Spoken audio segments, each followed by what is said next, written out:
Hello বন্ধুরা, কেমন আছেন? আশা করি ভালো হবেন। আমিও ভালো আছি।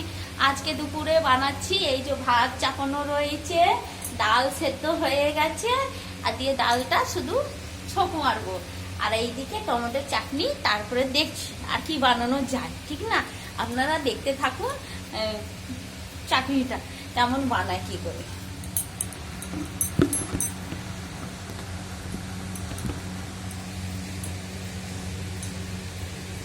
এই যে কড়াইতে তেল দিয়ে দিয়েছি, এই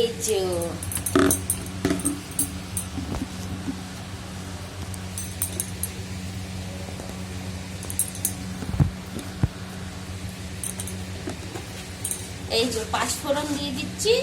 এই যে সামান্য দেবো, বেশি দেবো না। এই যে সামান্য পাঁচফোড়ন দিয়ে দিয়েছি। তারপরে শুকনো লঙ্কা দেবো। আজকে চাটনি বানাবো।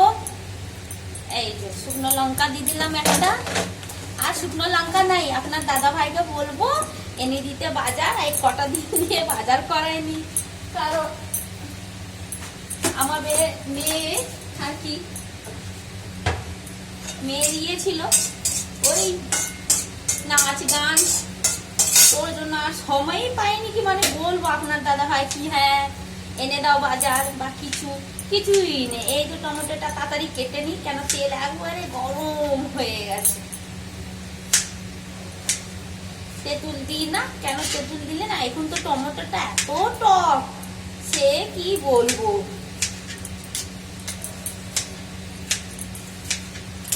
এই যে কাটা হয়ে গেছে দুটো, বেশি বানাবো না, কারণ বেশি বানিয়ে লাভ নেই। আজকে বানাবো, আজকে খাবো, কালকে খাবো, একটু কেন মেয়ে খাবে না, আপনার দাদা হয়তো সুগার, তো সামান্য 1 চামচ দেবো। কি করবে মানুষের, এই তো হলুদ দিয়ে দিচ্ছি একটু সামান্য।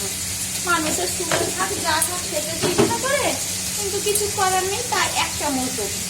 আর আমি অল্প খাবো, কালকে আবার খাবো, ব্যাস। এই সামান্য নুন দিয়ে দিচ্ছি যেন গলে যাবে, তাহলে আর জল দিতে হবে না। ব্যাস, ভাজা ভাজা হয়ে গেল, তাহলে আর ঢাকা দিয়ে দেবো। আরে হ্যাঁ, এই যে পাঁপড় ছেঁকেছি, এই যে দেখুন পাঁপড় ছেঁকেছি আজকে। বেশ, এই যে হয়ে গেল, একটু আঁচটা গ্যাসটা কম করে দিই যেন সেদ্ধ সেদ্ধ হয়ে যাবে। এই যে ভাত চাপানো রয়েছে, ভাতটা হোক, তারপরে ডালটা সাতলাবো। বেশ, তারপরে যাই আর কি করব। এই যে বেশ, এই যে চাটনি দেখলেন, এই যে সব হয়ে গেছে আর্ধেক। আর সময় বেশ যা হোক, একটু সর্দিটা কমেছে, শরীরটা মনে একটু খাচ্ছি, তাও যা হোক। বেশ, টাটা, রাখছি। সবাই ভালো থাকবেন, সুস্থ থাকবেন।